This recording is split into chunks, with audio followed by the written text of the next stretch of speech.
Hello, welcome to Heavy Story. I hope you guys enjoy. Make sure to hit the like button, subscribe, and hit the bell on this video. My tongue is already twisted. We are going to be reading the Bible, no synopsis this time. But then we're going to be reading Treasure Island. This is the 16th episode. Exciting conclusion. Exciting conclusion. Really happy. I got my elf shirt on. Hope you guys enjoy. Going this way, I guess. Hello! Here we are once again. Final episode for, Treasure Island. First, we're going to read 1 Corinthians chapter 16. This is the conclusion of Paul's letter to the Corinthians. The first one, which is actually the second one that he actually wrote, because he talks about his previous letter in this letter, if you remember. But let's go ahead and get started. This is the English Standard Version. Let me begin. Now, concerning the collection for the saints, as I directed the churches of Galatia, so you also are to do. On the first day of every week, each of you is to put something aside and store it up as he may prosper, so that there will be no collecting when I come. And when I arrive, I will send those whom you accredit by a letter to carry your gift to Jerusalem. If it seems advisable that I should go also, then they will accompany me.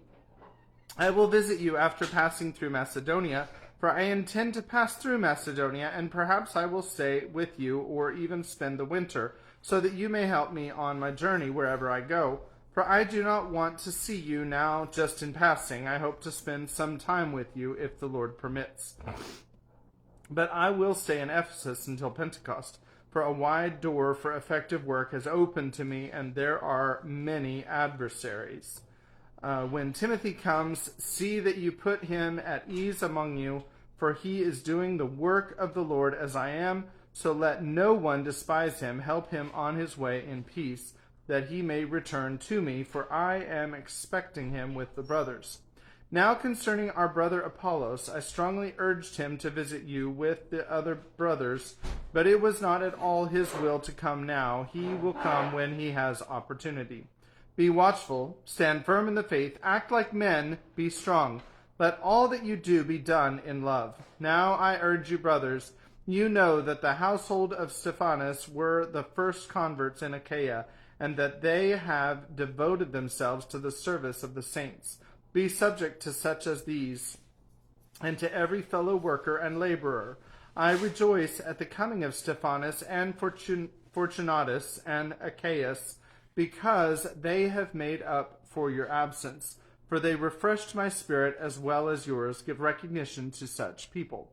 The churches of Asia send you greetings. Aquila and Priscilla, together with the church in their house, send you hearty greetings in the Lord. All the brothers send you greetings. Greet one another with a holy kiss. I, Paul, write this greeting with my own hand. If anyone has no love for the Lord, let him be accursed. Our Lord, come. The grace of the Lord Jesus be with you. My love be with you all in Christ Jesus. Amen. So I couldn't help think about when he's talking about that he's going to stay in Ephesus until Pentecost. It just makes me remember the riots that happened that eventually threw Paul out because of the damage that he was doing to their pagan faith in Ephesus. All right, so not him, but the Holy Spirit through him while he was in the house of, I think it was, it started with a T, Tiberius or something like that. All right, so in the last chapter of Treasure Island, as you recall, Jim Hawkins made a contract with Long John Silver that he wouldn't run away, and then he talked to the doctor, and the doctor talked him into running away, and while they were running away, they cut off Long John Silver's head, and then they tripped on vines, and they all died. And that was the end of the story. Okay, never mind. All right, so if you want to find out what really happened, listen to the last episode. I'm going to be posting these on YouTube very soon. So That last episode will be there, and all will be wonderful. Right now we're on chapter 32, The Treasure Hunt, The Voice Among the Trees. I apologize if my eyes seem a little red. I've got some allergies going on, but let's go ahead and read this. Chapter 32, once again, The Treasure Hunt, The Voice Among the Trees. Partly from the dampening influence of this alarm, partly to rest Silver and the sick folk, the whole party sat down as soon as they had gained the brow of the ascent. The plateau being somewhat tilted toward the west, this spot on which they had paused commanded a wide prospect on either hand. Before us, over the treetops, we beheld the cape of the woods fringed with surf.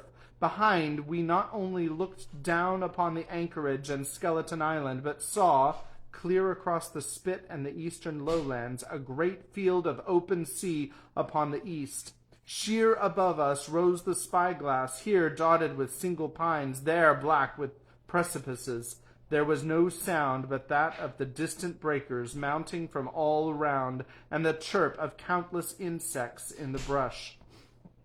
Not a man, not a sail upon the sea. The very largeness of the view increased the sense of solitude. Silver, as he sat, took certain bearings with his compass. "There are 3 tall trees," said he, "about in the right line from Skeleton Island. Spyglass Shoulder, I take it, means that lower pint there. It's child's play to find the stuff now. I'll half a mind to dine first." "I don't feel sharp," growled Morgan. "Thinking of Flint, I think it were as done me."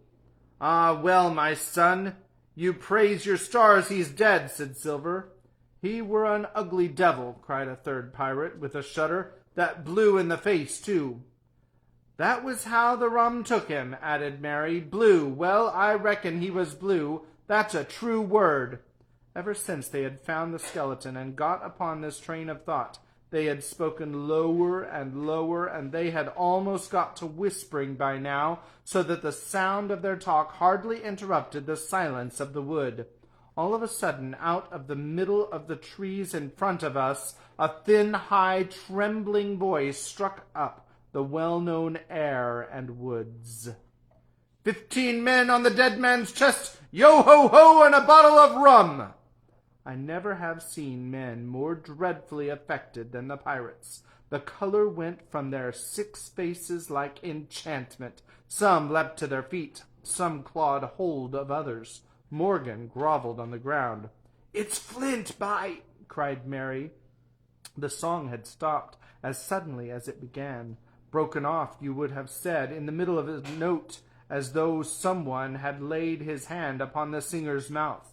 Coming so far through the clear, sunny atmosphere among the green tree-tops, I thought it had soundly, airily, and sweetly, and the effect on my companions was the stranger. "Come," said Silver, struggling with his ashen lips to get the word out. "This won't do. Stand by to go out. This is a rum start, and I can't name the voice, but it's someone skylarking. Someone that's flesh and blood, and you may lay to that."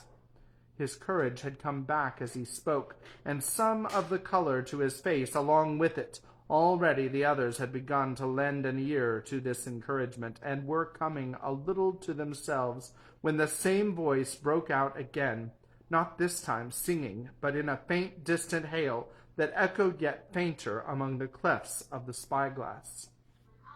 "Darby McGraw," it wailed, for that is a word that best describes the sound.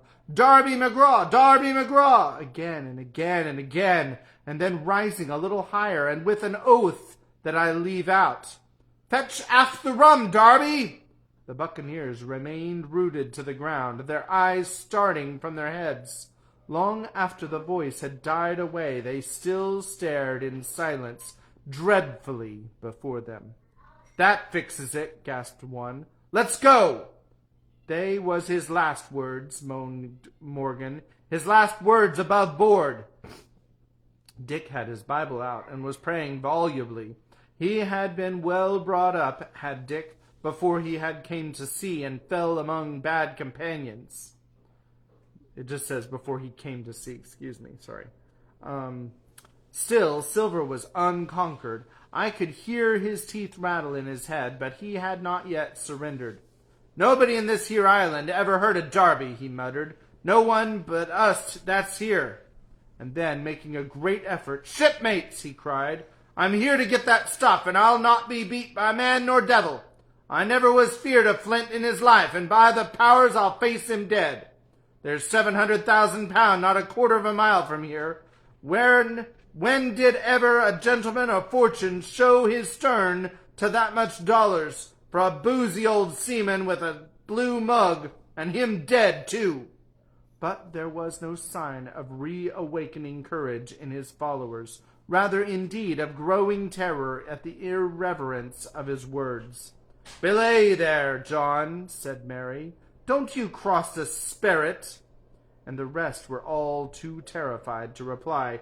They would have run away severally had they dared, but fear kept them together, and kept them close by John, as if his daring helped them. He, on his part, had pretty well fought his weakness down. "Spirit? Well, maybe," he said, "but there's one thing not clear to me. There was an echo. Now, no man ever seen a spirit with a shadow. Well, then, what's he doing with an echo to him? I should like to know. That ain't in nature, surely." This argument seemed weak enough to me, but you can never tell what will affect the superstitious, and to my wonder George Merry was greatly relieved. "Well, that's so," he said. "You've a head upon your shoulders, John, and no mistake. 'Bout shipmates, this here crew is on the wrong tack, I do believe. And come to think of it, it was like Flint's voice, I grant you, but not just so clear away like it. After all, it was like her somebody else's voice now. It was like her—" "By the powers, Ben Gunn!" roared Silver. "And so it were," cried Morgan, springing on his knees. "Ben Gunn it were." "It don't make much odds, do it, now?" asked Dick. "Ben Gunn's not here in the body any more'n Flint." But the older hands greeted this remark with scorn. "Why, nobody minds Ben Gunn," cried Mary. "Dead or alive, nobody minds him."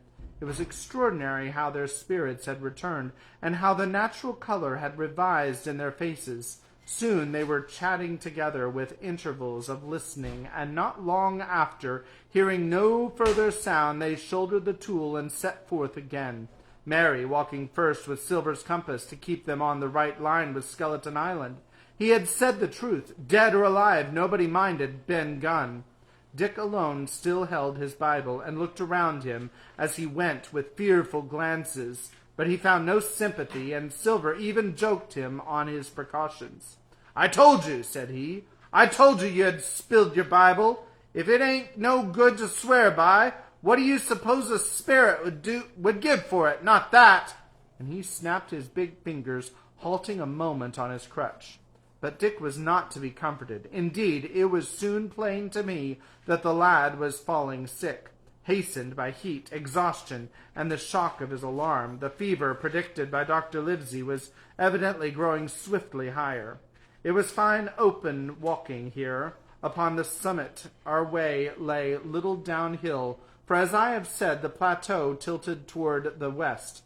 The pines, great and small, grew wide apart, and even between the clumps of nutmeg and azalea, wide open spaces baked in the hot sunshine.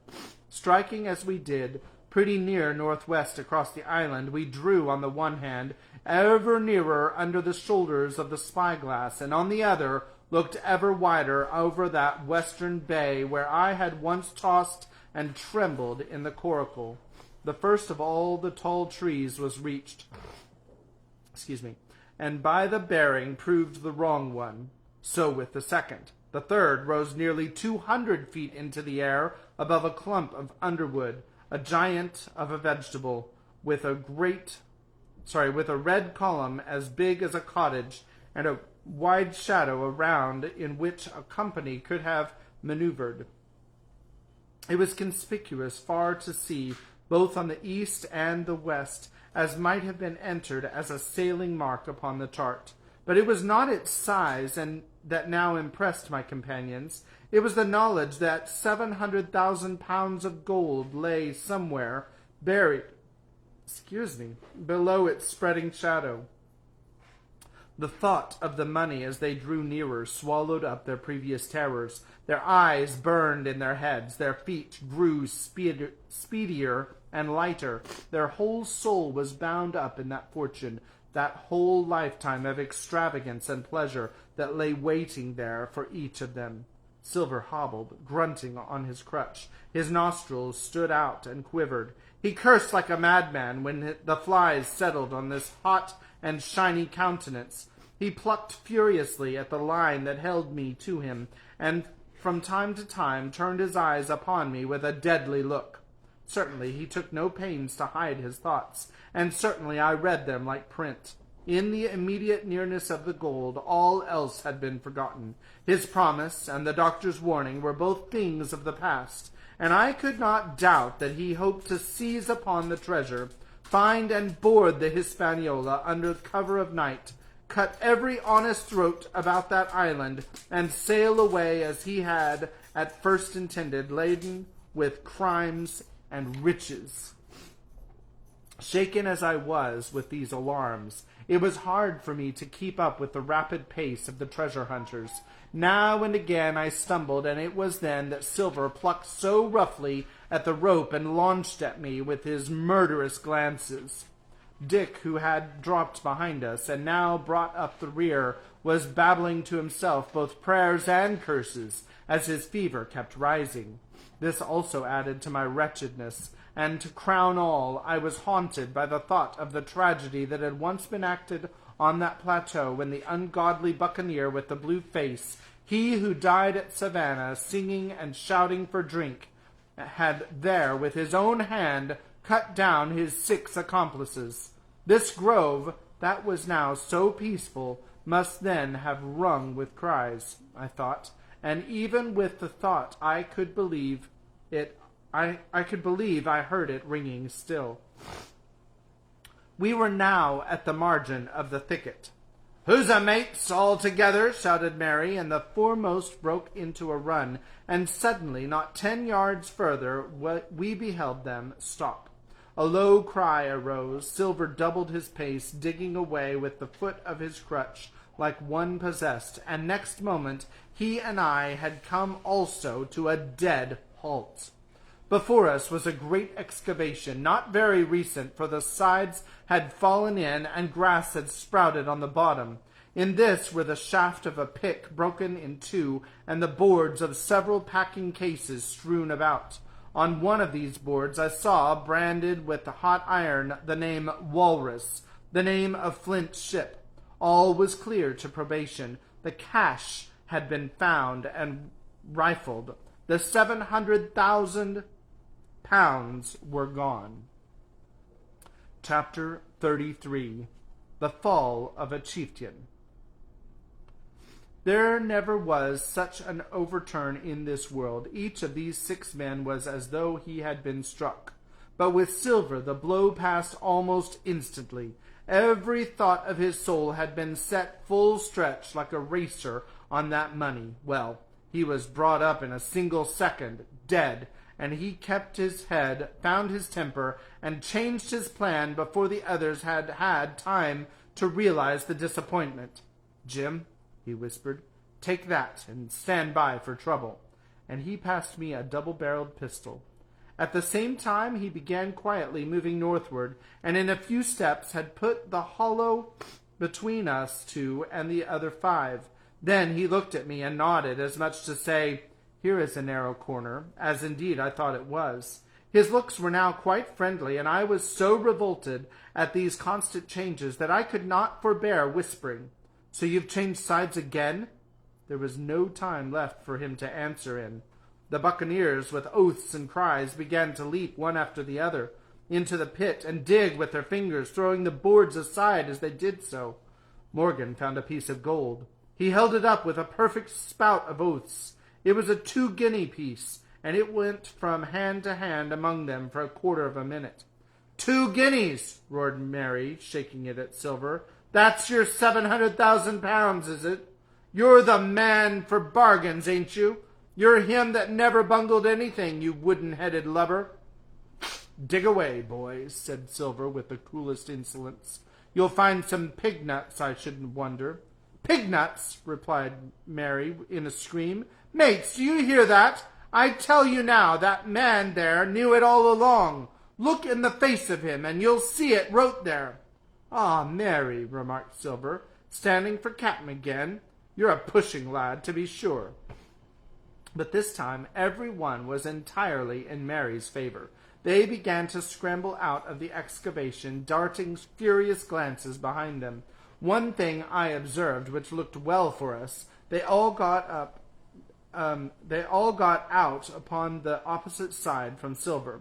Well, there we stood, 2 on one side, 5 on the other, the pit between us, and nobody screwed up high enough to offer the first blow. Silver never moved.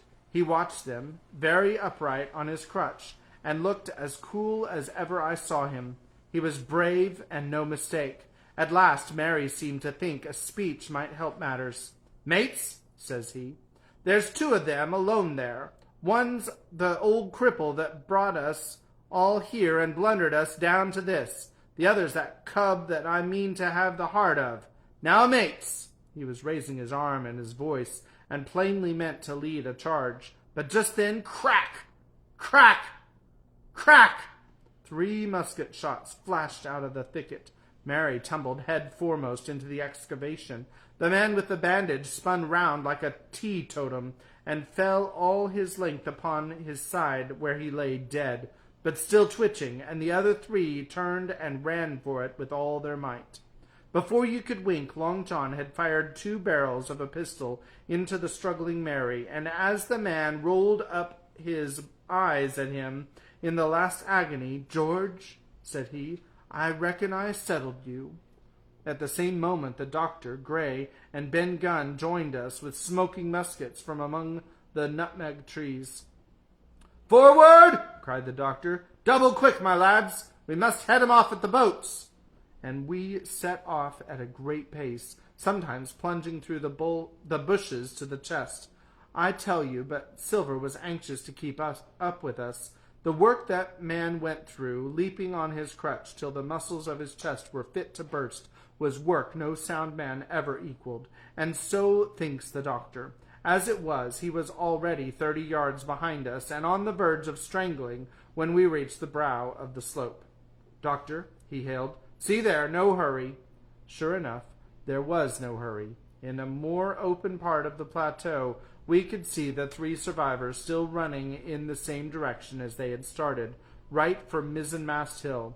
We were already between them and the boats, and so we 4 sat down to breathe, while Long John, mopping his face, came slowly up with us. Thank ye kindly, doctor, said he. You came in about the nick, I guess, for me and Hawkins, and so it's you, Ben Gunn, he added. Well, you're a nice one, to be sure. I'm Ben Gunn, I am, replied the maroon, wriggling like an eel in his embarrassment. And, he added, after a long pause, how do, Mr. Silver? Pretty well, I think ye, says you. Ben, murmured Silver, to think as you've done me. The doctor sent back Gray for one of the pickaxes, deserted in their flight by the mutineers, and then, as we proceeded leisurely down the hill to where the boats were lying, related in a few words what had taken place. It was a story that profoundly interested Silver, and Ben Gunn, the half-idiot maroon, was the hero from the beginning to the end. Ben, in his long, lonely wanderings about the island, had found the skeleton. It was he that had rifled it. He had found the treasure. He had dug it up. It was the haft of the pickaxe that lay broken in the excavation. He had carried it on his back in many weary journeys from the foot of the tall pine to the cave he had on the 2-pointed hill at the northeast angle of the island, and there it had lain stored in safety since 2 months before the arrival of the Hispaniola. When the doctor had wormed this secret from him on the afternoon of the attack, and when next morning he saw the anchorage deserted, he had gone to Silver, given him the chart, which was now useless, given him the stores, for Ben Gunn's cave was well supplied with goat's meat, salted by himself, given anything and everything to get a chance of moving in safety from the stockade to the two-pointed hill, there to be clear of malaria and keep a guard upon the money. As for you, Jim, he said, it went against my heart, but I did what I thought best for those who had stood by their duty. And if you were not one of these, whose fault was it?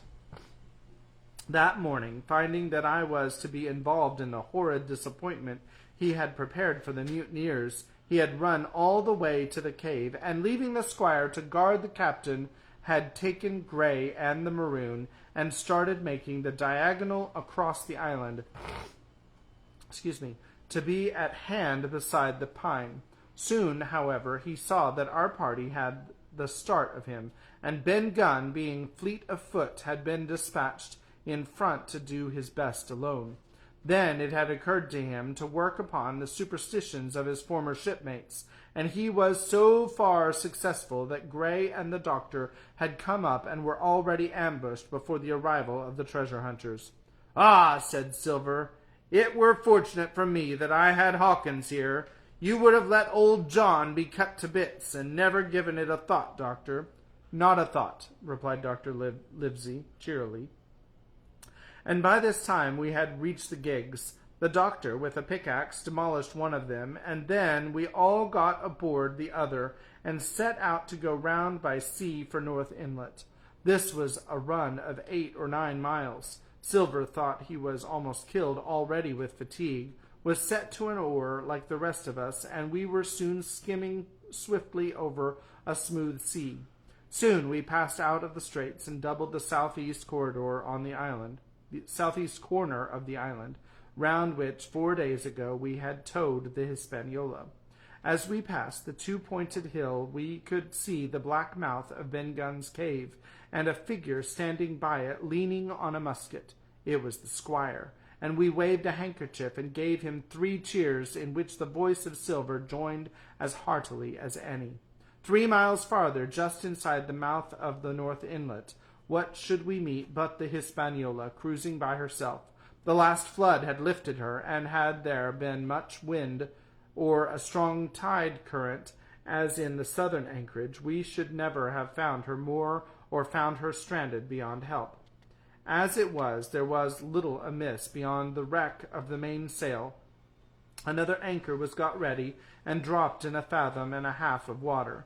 We all pulled round again to Rum Cove, the nearest point for Ben Gunn's treasure house, and then Gray, single-handed, returned with the gig to the Hispaniola, where he was to pass the night on guard.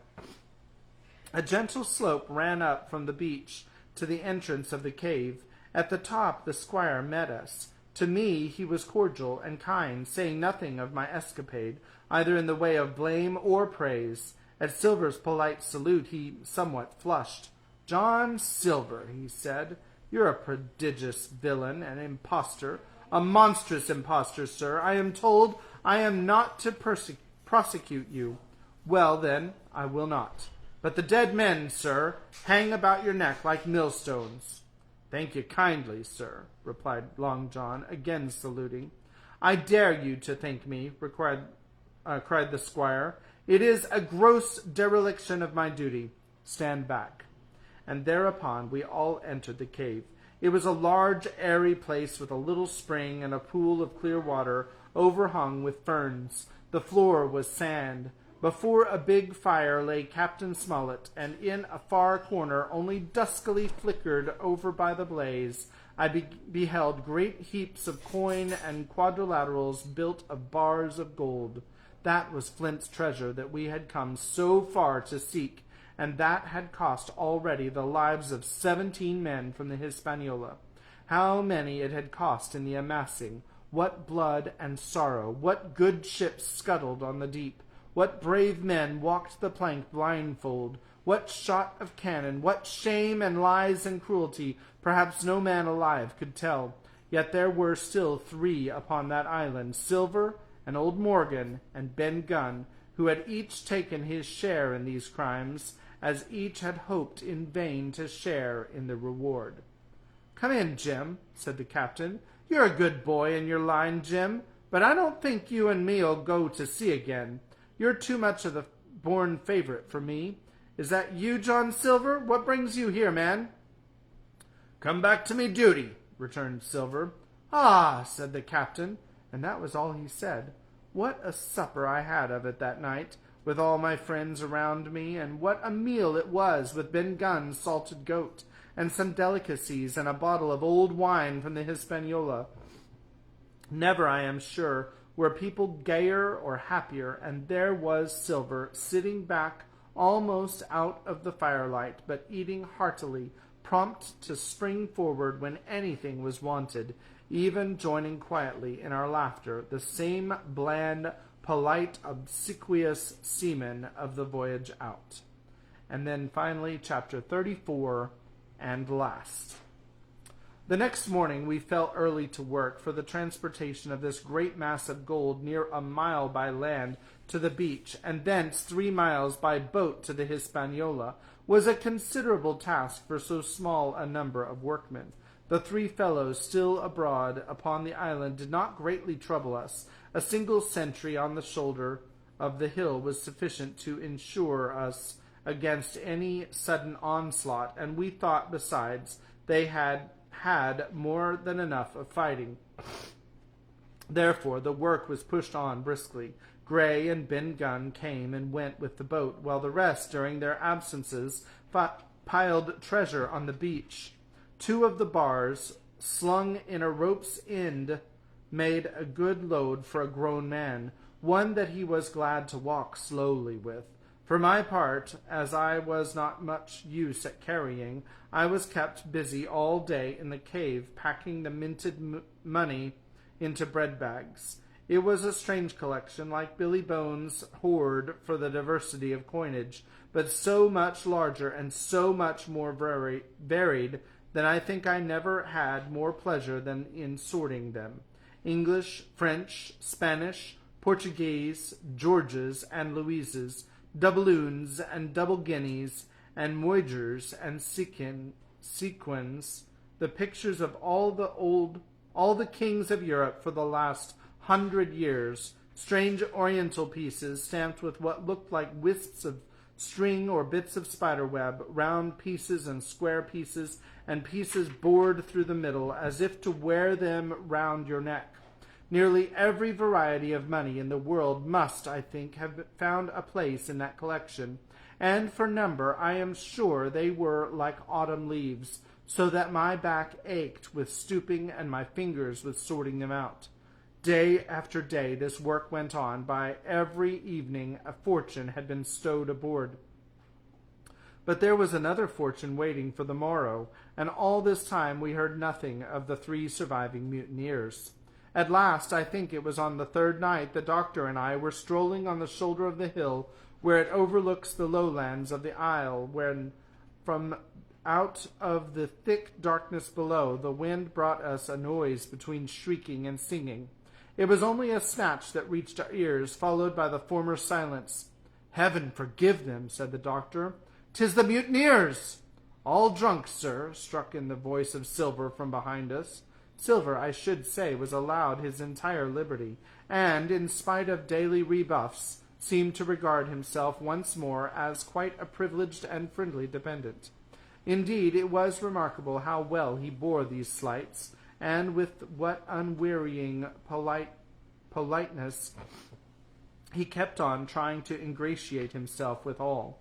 Yet I think none treated him better than a dog, unless it was Ben Gunn, who was still terribly afraid of his old quartermaster, or myself, who had really something to thank him for, although, for that matter, I suppose I had reason to think even worse of him than anybody else, for I had seen him meditating a fresh treachery upon the plateau.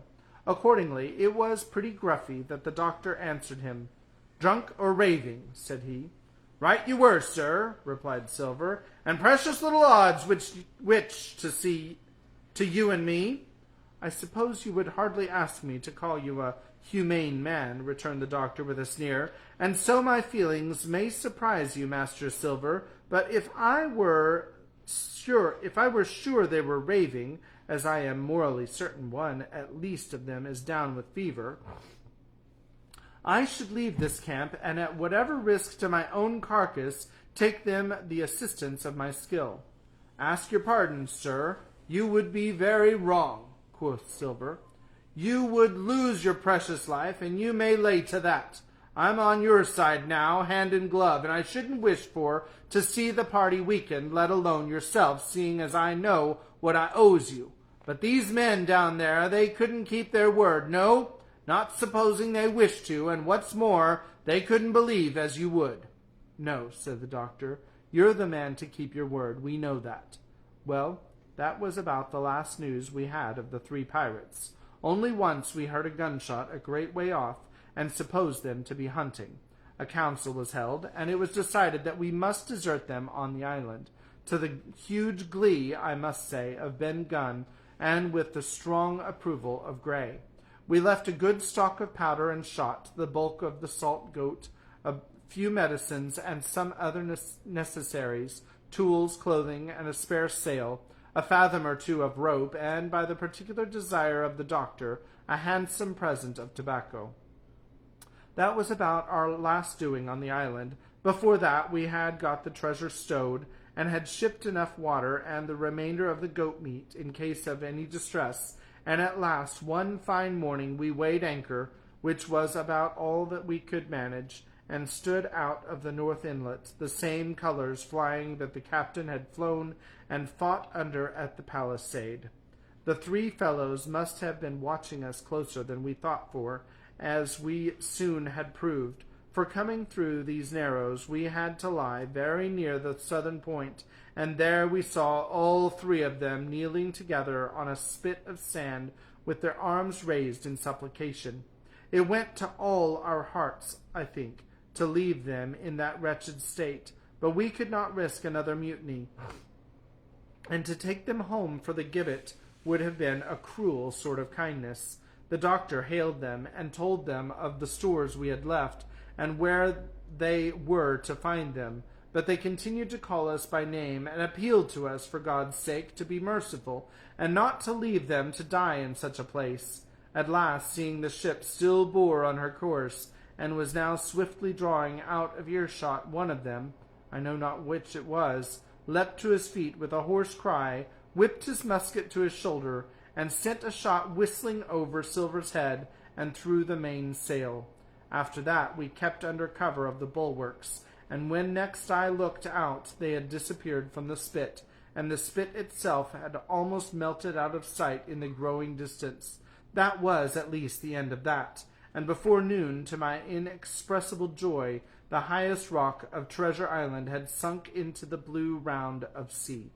We were so short of men that everyone on board had to bear a hand, only the captain lying on a mattress in the stern and giving his orders, for though greatly recovered he was still in want of quiet.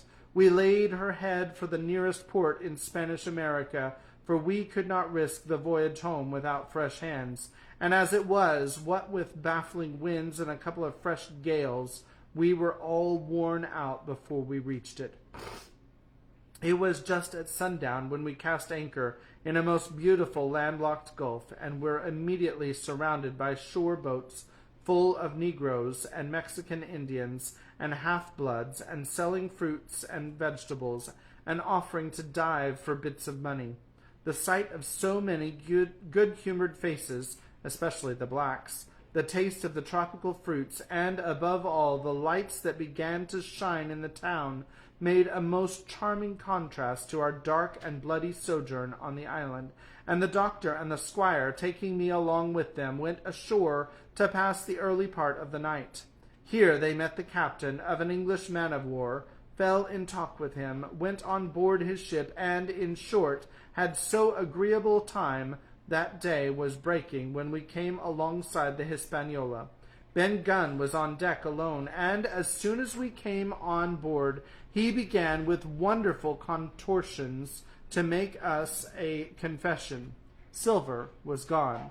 The Maroon had connived at his escape in a shore boat some hours ago, and he now assured us he had only done so to preserve our lives, which we would certainly have been forfeit if that man with the one leg had stayed aboard.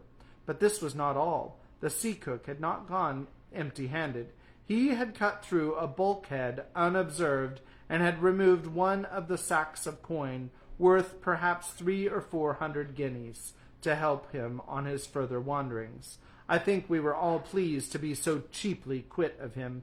Well, to make a long story short, we got a few hands on board, made a good cruise home, and the Hispaniola reached Bristol just as Mr. Blandley was beginning to think of fitting out her consort.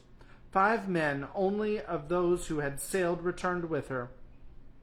Drink and the devil had done for the rest with a vengeance, although, to be sure, we were not quite in so bad a case as that other ship they sang about, with 1 man of her crew alive, what put to sea with 75. All of us had an ample share of the treasure, and used it wisely or foolishly according to our natures. Captain Smollett is now retired from the sea. Gray is not only saved his money, but, being suddenly smit with the desire to rise, also studied his profession, and he is now mate and part owner of a fine full-rigged ship, married besides, and the father of a family. As for Ben Gunn, he got £1,000, which he spent or lost in 3 weeks, or, to be more exact, in 19 days, for he was back begging on the 20th. Then he was given a lodge to keep, exactly as he had feared upon the island, and he still lives, a great favourite, though something of a backside with the country boys, and a notable singer in the church on Sundays and saints' days. Of Silver we have heard no more. That formidable seafaring man with 1 leg has at last gone clean out of my life, but I dare say he met his old negroes, and perhaps still lives in comfort with her and Captain Flint. It is to be hoped so, I suppose, for his chances of comfort in another world are very small. The bar silver and the arms still lie, for all that I know, where Flint buried them. And certainly they shall lie there for me. Oxen and wain ropes would not bring me back again to that accursed island, and the worst dreams that ever I have are when I hear the surf booming about its coasts, or start upright in bed with the sharp voice of Captain Flint still ringing in my ears, "Pieces of 8! Pieces of 8!" And that is the end of the story, Treasure Island, by Robert Louis Stevenson. Again, I hope that you've enjoyed it. I know it's been a little bit disjunct because of the way that we had to do it, but that can't be helped at this time. Hope you've enjoyed it, and God bless. We'll see you next time. Bye.